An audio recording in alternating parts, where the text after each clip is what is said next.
New Orleans Jazz and Heritage Foundation promotes, preserves, and perpetuates music, culture, and heritage through programs, cultural, educational, and economic activities year-round. Learn more at jazzandheritage.org. The American Italian Cultural Center and Museum on South Peters in New Orleans offers event venue space, Italian language classes, dual citizenship and translation services, seminars, genealogy, and trips to Italy. Ciao, AmericanItalianCulturalCenter.com. This program is brought to you in part by the Eugenie and Joseph Jones Family Foundation, a local foundation proud to support education, the arts, and culture in the greater New Orleans area.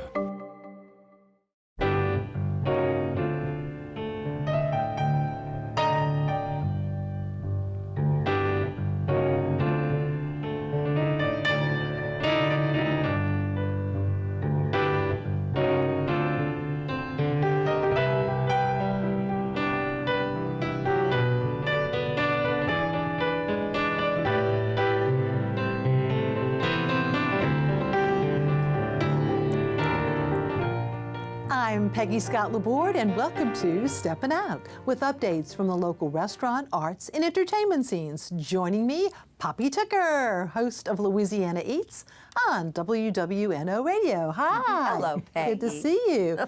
Making her Steppin Out debut, Dianne Honoré. Oh, the list is long. Big queen of the Yellow Pocahontas tribe, nurse. Oh, my goodness. But tonight, she is representing the Tour Guides Association of Greater New Orleans because they have a very special all-day seminar on New Orleans Creole culture and history. So we'll hear more about that. Welcome, Dianne. Yes, hello. thank you. Hi. Doug MacCash, he's back with more Staycations.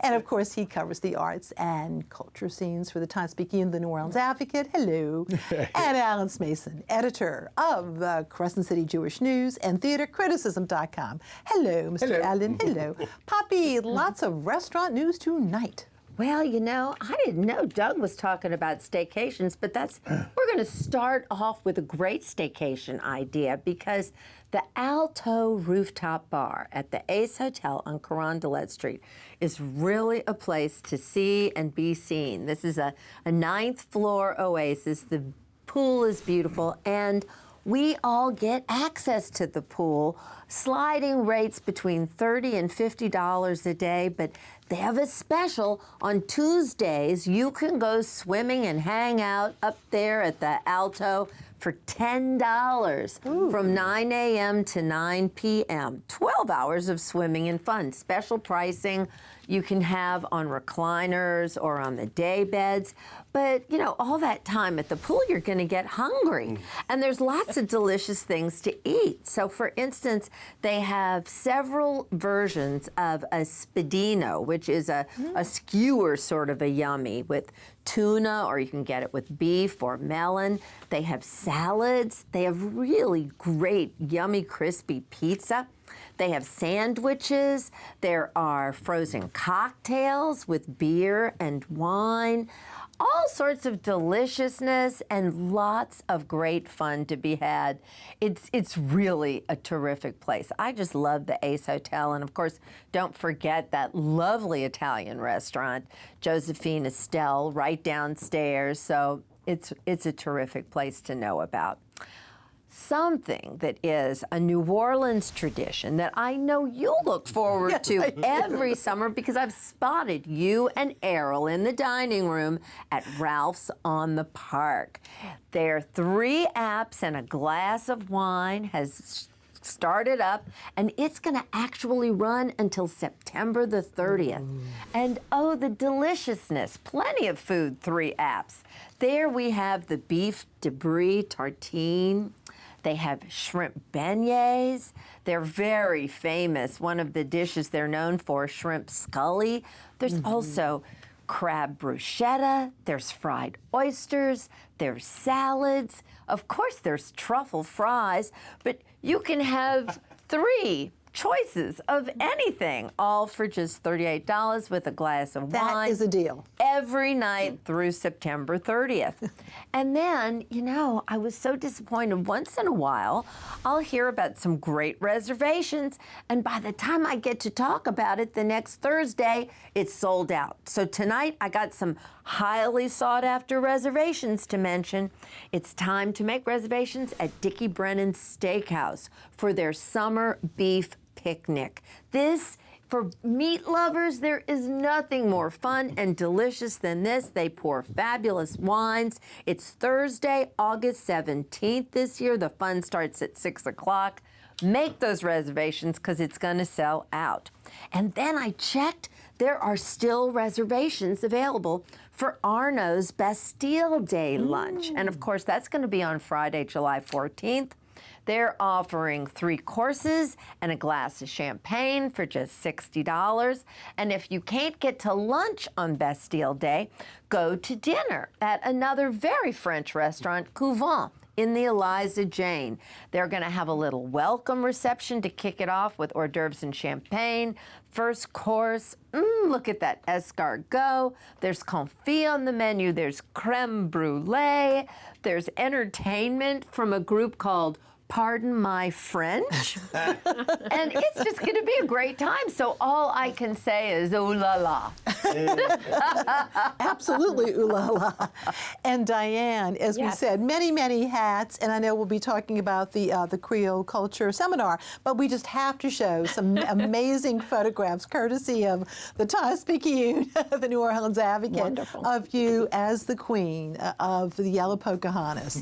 And you made that costume, didn't you? Yes, I did. It took me a whole year, and I have the all the bruises and the pricked the finger fingers. sticks and everything else to show for it. Still, Oh my goodness. Anyway, congratulations, and we look Thank forward to you. having you back and talking more about that as we draw nearer to February. Yes. Yes. Yes. But yes, let's talk about the Tour Guides Association is putting together a seminar. They do an annual seminar focusing on New Orleans history, Yes. and it is open to the public, which is great. But give us some highlights. Yes, it is. The highlights. Oh my God, I'm so excited about this. The title is actually Exploring Creole. So we're going to be discussing Creole language, foodways, and music are going to be our main topics. And we'll have Lawson Ota, who's going to discuss the interrelation between our Creole heritage and language and maintaining that heritage, preserving that heritage. We're also going to have Giovanna Josa. Oh, yes. Amazing voice. Yes, she heads up Opera Creole, and she's going to be talking about the life of classical and operatic composers of African descent. So we're super excited about that.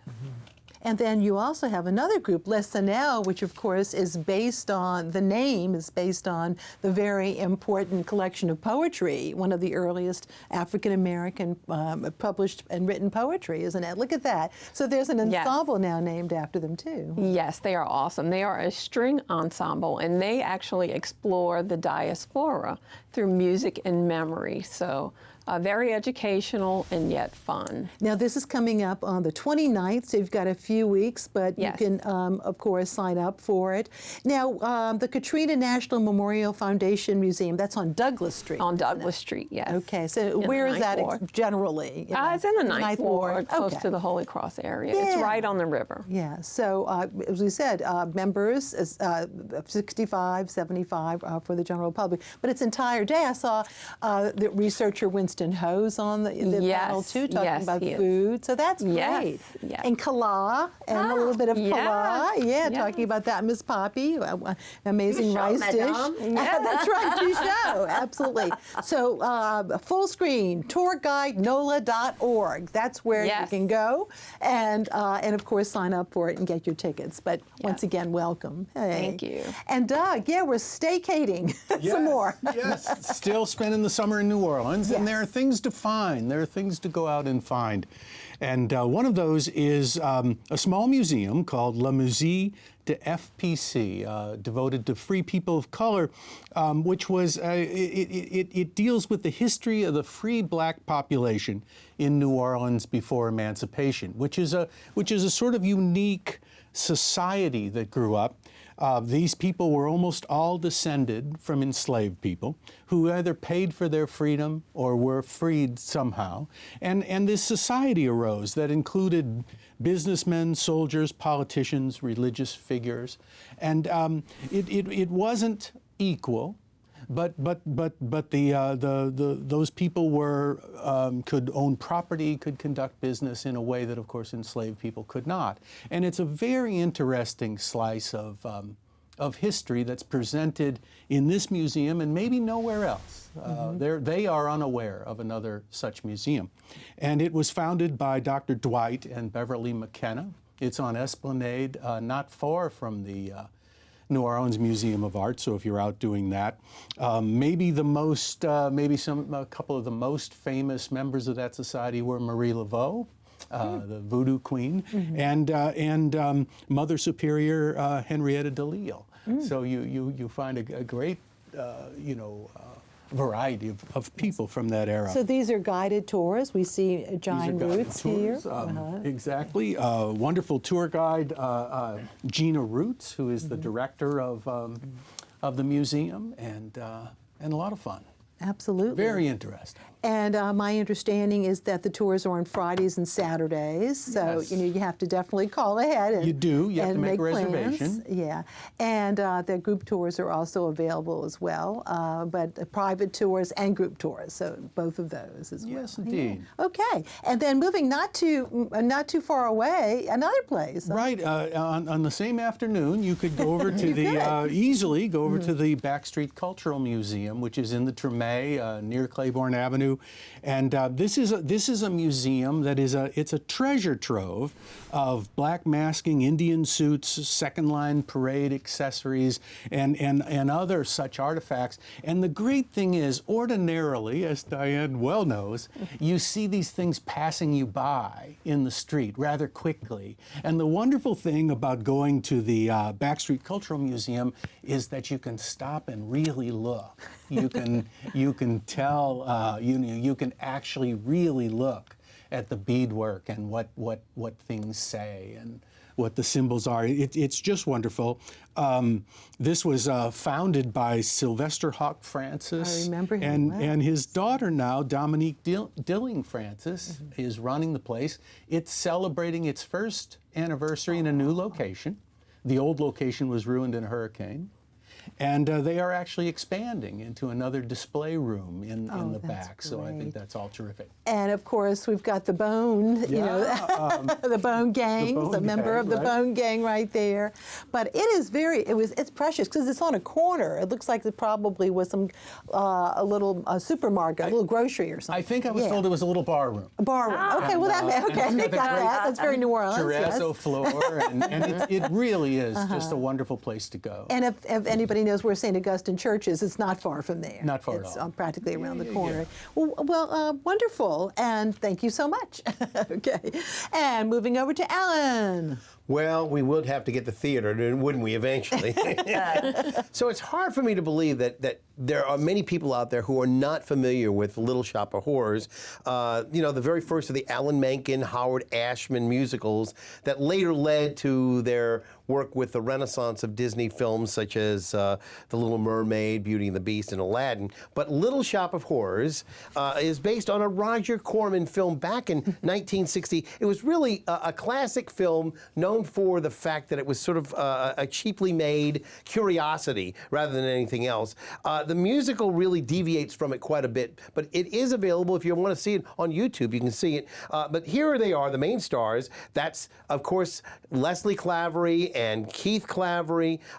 Keith plays Seymour Krelburn. She plays Audrey. And of course, the shop owner of the floral shop, Mr. Mushnick, played by Sean Patterson. But there they are. This is the couple. I would say this is the Lunton Fontaine of New Orleans because the two stars, Leslie and Keith, are absolute perfection. Keith plays plays Seymour as a downtrodden floral shop worker who's just mixed up, doesn't know how to approach Audrey. And of course, she and he both have won an armload full of Big Easy Awards between the two of them. Keith makes comedy look easy. And guess, after Ricky Graham, I would say he's probably the heir apparent to the King of Comedy title in New Orleans.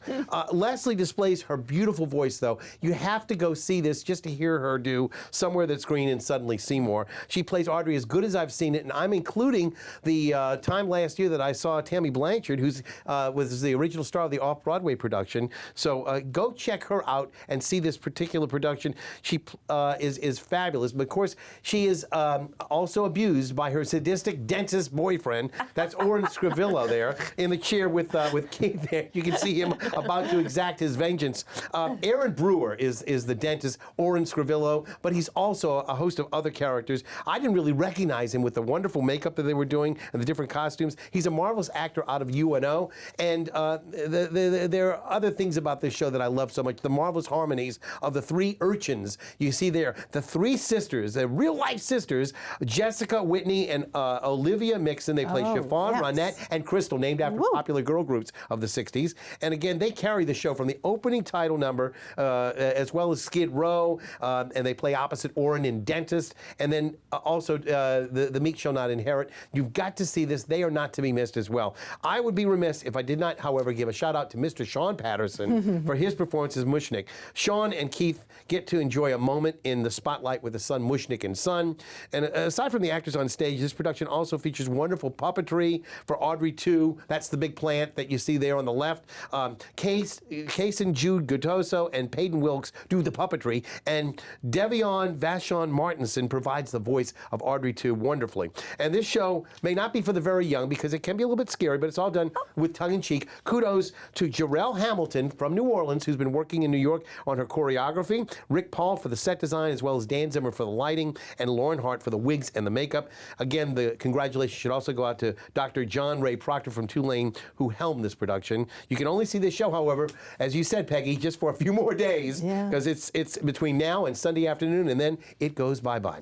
Now, over at Rivertown, Newsies is playing for the first time over there, starting next week. And you can get an idea on how the choreography is going to go on this show. Take a look at this magnificent shot that was taken by Kelly Fushi. As you can see, some of the kids, they're all up in the air. I mean, director Kelly Fushi, Christian Collins is doing the choreographer. And there's a shot here of the full cast with Eddie Falshaw playing Jack Kelly in the center. And then right next to him is Kelly and Mark Fushi's daughter, Tess. A little nepotism, but she's very talented, playing Catherine, and we're going to look forward to seeing that. Newsies opens next Thursday.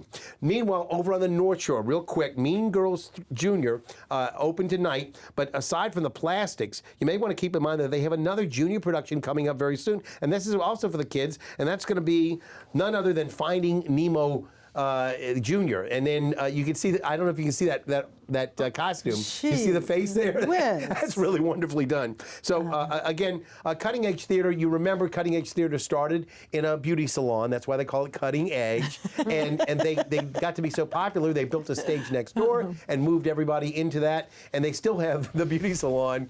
And on nights, they have, of course, the stage that's open. So it's a great place to go and hang out. Thank you so much. And time for our picks. Poppy. Well, you know, Peggy, it's coming. At the end of the month, all cocktailians alert for Tales of the Cocktail.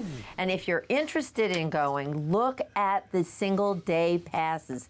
They're a huge value. There's something going on this year in particular where there are several entire bars with all the employees coming all the way from Asia, from Singapore. It's going to be divine. So it'll be like taking a virtual trip overseas. A quick question for you. So is it for the general public or is it primarily to the trade? Well, a lot of the seminars are designed to be for the trade, but what is certainly for the New Orleans general public, all of those who love a good cocktail, you can go and explore and learn about new different brands of liquor, new ways to mix drinks. There's just everything in the whole world to know about cocktails right there at Tales. All right. Yeah, Great. I know a lot of people from New Orleans who actually go there for the tastings that they have, and they get to learn about the history of a particular cocktail. So you get to see, sometimes they'll say, well, this is what the cocktail was like in 1930, this is what it's like in 1960, and this is what it is like today. So you get to taste all three. All right. Okay. Diane. Let's see, gumbomariecom. Tell us about that. What is that, Diane? That is my website. That is my website, full of things to do, lots of culture, places to eat, where to go, who to see in the city. Very good. And Doug? Peggy, you know how I like a pink fluorescent bug. So I go do. down, everyone should go down to the Ottoman Aquarium and Insectarium and look for the pink fluorescent bug, and you have to ask for it. You go to some place called the Metamorphosis Lab and find an attendant and ask to see the pink I love knocking on the door. Hello, And may I see the Katie? They'll bring them out for you, and they're very pleased that someone is interested in the pink bugs. So do that. And there's other things. There's other things. Yeah, there's just a few other things too. That butterfly room where you have to be very careful when you walk into the room and when you walk out the room, because you never know if you have a little traveler on your shoulder. That's funny. Pretty good. That's pretty good. Yeah. Alan. Can you call that the pussyfooters bug? Because it looks just like a pussyfooter's face. It does the color. Well, I just want to, for my pick, I got a picture late in the day, but here's a picture. This is Romeo and Juliet, and this is the next of the productions that the New Orleans Shakespeare Festival is going to be putting on. I actually caught a little bit of them when I went by the other night when I was catching the Little Shop of Horrors. I went over to the annex there and caught them. They're going to be doing this again, opening next Friday with a preview next Thursday night. So if you get a chance to check that out, this is Shakespeare's Star-Crossed Lovers, and of course you know what's going to happen in the end. It's not going to end well for them, we think. That's at the Lupin Theater in the Dixon Hall Annex, and I'll see you. I'm looking theater. forward to seeing that too. And now my picks, lots of literary picks this week. Novelist Katie Simpson-Smith will teach the next free coffee and craft writing workshop this Saturday, July 8th at 10 a.m.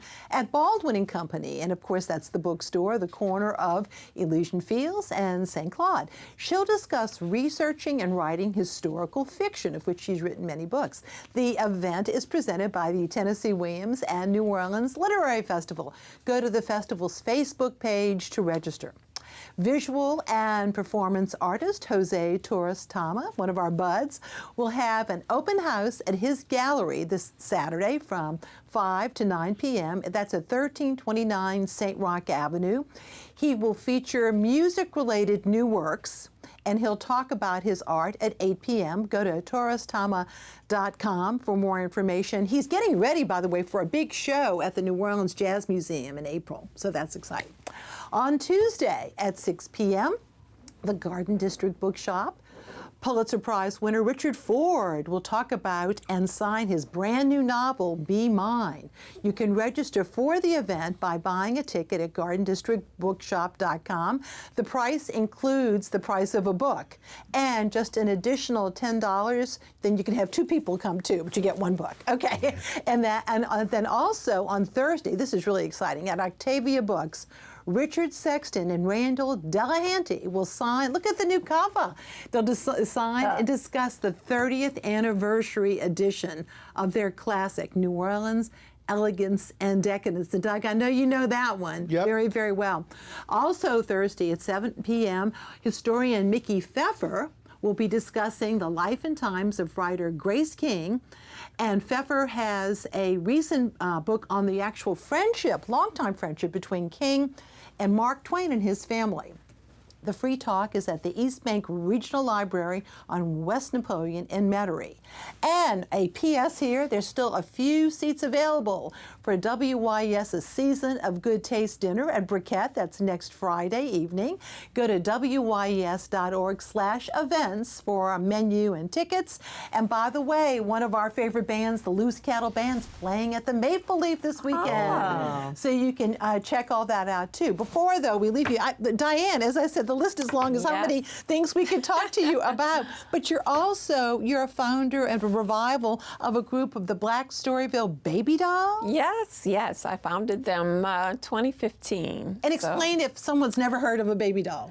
Baby dolls, well, the original baby dolls that I represent came out of an area called Black Storyville, where Louis Armstrong happened to spend his young life here. So, and they were a pretty fierce group of women of color, who came out in short satin skirts, smoked cigars, and they used sticks to fight off men that might follow them around. And they pretty much followed their own route and sang and danced and I guess drank too on that merry first day in 1912. So you all come out during Mardi Gras? Yes, we come out on Mardi Gras Day, just like the Black Masking Indians. So you have a busy day though if you're doing that. Well, and I probably won't be doing that this year on Mardi Gras Day. I'll be coming out as Big Queen with the Yellow Pocahontas. Okay. Oh boy. Yes. Amazing. And then of course you've got your website that really explains all the other things that you do too, right? Yes, it explains And you have everything. a group called the Amazonians. Yes, the Amazons Benevolent Society. So we're a group of cancer fighters and you those who support. Unfortunately, you have been a victim of cancer. How many times? Well, it's 3 times, 3 different types of cancer. Oh, so, God bless. Yes. Yeah. But I'm here. You're and here. I'm an Amazon, and I'm here. So, And so you all, though, engage in putting together a lot of workshops and help other cancer victims. Yes, to support and be advocates. And we do march for fun during Mardi Gras season. We carry 21-inch swords, but we do not smile, because we represent And you dress being as fierce. Amazons. And we dress with real breastplates. And All these reasons to have her back Yes. around Mardi Gras a few times, right? Yes. But thank you. Thank you all Thank so you. very much. And thank you for watching. Good night.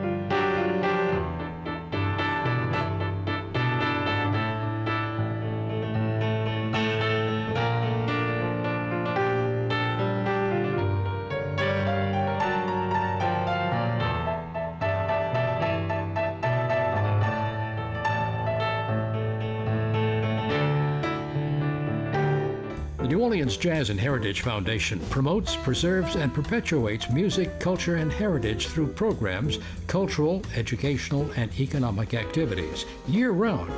Learn more at jazzandheritage.org. The American Italian Cultural Center and Museum on South Peters in New Orleans offers event venue space, Italian language classes, dual citizenship and translation services, seminars, genealogy, and trips to Italy. Ciao! AmericanItalianCulturalCenter.com. This program is brought to you in part by the Eugenie and Joseph Jones Family Foundation, a local foundation proud to support education, the arts, and culture in the greater New Orleans area.